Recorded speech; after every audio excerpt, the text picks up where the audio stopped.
I am back over at my parents' house, just trying to spend a little bit more time before I leave for tour again. And I thought while I was over here, I could do another Halloween video with my props. And I was thinking that it would be kind of interesting to talk about the paper mache style that I did because back about 2 years ago when I was doing when I had my prop company, and I was mainly focusing on building more artistic styled paper mache pieces, and I didn't like using the normal way of doing paper mache, like either the um, strips or the pulp, like the wet form, just because the two reasons were I was doing most of my prop building late at night after I got home from work in my house, like in my bedroom while watching TV, and it just wasn't a very conducive environment for having a setup of wet paper mache on my bed. And then the other was the few times I actually tried using wet paper mache, I I would get really frustrated with either it not setting the way I wanted it to, or just not forming, how I really envisioned it, and I needed something that I could work with slower, I guess. So I kind of created this form where if I took as like a foundation, like a skeleton, I would either take PVC pipe or wire coat hanger, and then use that as a base, and I'd wrap around like thick brown packing paper, or if I didn't have that, I would try to find just some form of paper that's thicker than newspaper, or notebook paper or anything like that. And from working in retail, I would get very large bags of packing paper from that they would ship to us, and I just bring home extras that we would have. But I would I'd rip off little sections of that, and I would start by wrapping the PVC or the wire in whatever form I was doing, if it was an arm or a vine or whatever, and then I would cover the paper in masking tape. And even though masking tape isn't very sticky, the way I would do it was I would kind of cover up every end and every seam, overlapping like all the way up or down the piece, so that I wouldn't have just ends and bits kind of sticking off. And I was a little bit nervous when I first started doing it, when I was testing out, because I wasn't sure if once I started painting on it, if it would stay, if the paint would just kind of soak into it, or it would just kind of fall off or whatever. So I was happy when after I tested it out a few times on different pieces, that it stuck on, it didn't come off. And the type of painting I was doing was mostly spray paint, but on a few more detailed pieces I did do hand painting with some paintbrushes, and to get finer lines and stuff like that. But I was satisfied with the way it came out. It wasn't messy. I could spend a lot of time just really perfecting to make sure that I wanted any bumps or anything like that to get really good textures. And it was just a little different, and I wanted to do something a little bit more my way that I could call my own. And let me quickly show a couple pieces.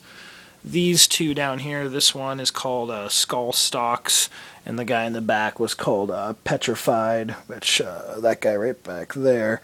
And they're both pretty similar. Petrified is a PVC pipe for like a backbone, and then all the vines and his arms are just the clothes hangers. But and then his head is just a foam pumpkin that I carved. And then Skull Stalks is same idea, but there's about 2 or 3 clothes hangers for the bodies on most of the actual thick stalks, and then just single ones on the thinner ones. And then the base is, I think, 3 pieces of PVC pipe in a triangle that I then wove the clothes hangers into the PVC pipe. And then this is just all, then there's paper packed in there and then covered in the masking tape. Granted, obviously, they're not weatherproof. I did spray quite a few of them in sort of like a lacquer, just in case if some moisture got on it, because this is Florida and the humidity tends to soak into everything. And after being out, on Halloween night for a good 4 or 5 hours, they tend to get a little bit soft. But as long as I bring them back into the air conditioning, they haven't. They've been out there for A couple of them been out there 3 years now, 3 Halloween seasons, and they're still holding up. So, but then let's see up here, which I believe it's light enough to see them. Yeah, I've shown you guys these ones a couple times before. It's the Splicer and Seeker prop, and these ones are ones I did a little bit more hand painting, like on his blades I hand painted, and his head. And then the Seeker's head is actually, which you probably can't tell because it is dark enough where you probably can't see the shine of it, but his head had like a silver coat of spray paint and then like a rusty red kind of just highlighted around his edges and stuff just to give it an older look, to like a mask, like a welder's mask. And it actually does kind of glint and glare in light when it shines on it. But these guys, a little bit more complicated with their whole bodies, are a PVC skeleton that I built all the way up to their neck on both of them. And then Seeker actually has a wire rib cage, and you can see his hips. There's wire loops for his hips. A lot more time and effort obviously put into them. And I mean, honestly, they're cost-wise, I think maybe $5 in the PVC. I think the PVC might even have been scrap on them, but you know, I had to buy some screws and some L joints and stuff to hold, you know, different angles together. But I was really proud of the way they came out, just because I used to be really good at drawing, and along the way, for some reason, I kind of lost that ability. Like, I'm definitely not as good of an artist when it comes to that, and I just kind of had like this recreation moment in my head where I was able to, you know, build what I was seeing in my head, you know, just kind of daydreaming, and they actually came out like the way I was seeing it. So I was happy with that. So the style of paper mache I did, you know, was working for me in that sense. And then these two guys, and there's another pumpkin up there, which might be a little dark. These were actually a part of Johnny's Ghosts haunt. And he built these after Stoloween, Scott Stoll's paper mache, you know, method, and they came out, you know, really good. They're super detailed and textured, and I love this guy's teeth.